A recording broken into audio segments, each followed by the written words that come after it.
حضرت مسعود بن شہداد رضی اللہ تعالیٰ عنہ بیان کرتے ہیں، میں نے رسول اللہ صلی اللہ علیہ وآلہ وسلم کو فرماتے ہوئے سنا، اللہ کی قسم آخرت کے مقابلے میں دنیا کی مثال بس ایسے ہی ہے جیسے تم میں سے کوئی اپنی انگلی سمندر میں ڈبوئے، پھر وہ دیکھے کہ وہ انگلی پانی کی کتنی مقدار کے ساتھ لوٹتی ہے۔ رسول اللہ صلی اللہ علیہ وآلہ وسلم نے ارشاد فرمایا، جو شخص 10 مرتبہ سورہ اخلاص پڑھے گا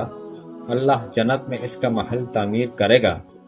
یہ سن کر حضرت عمر رضی اللہ تعالیٰ عنہ نے عرض کیا، یا رسول اللہ، اس طرح تو ہم بہت سے محلات بنا لیں گے۔ آپ صلی اللہ علیہ وآلہ وسلم نے فرمایا،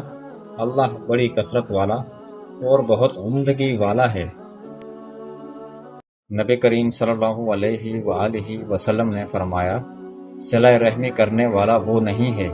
جو بدلہ چکائے، بلکہ حقیقی صلہ رحمی کرنے والا وہ ہے جو رشتہ ناتا توڑنے پر بھی صلہ رحمی کرے۔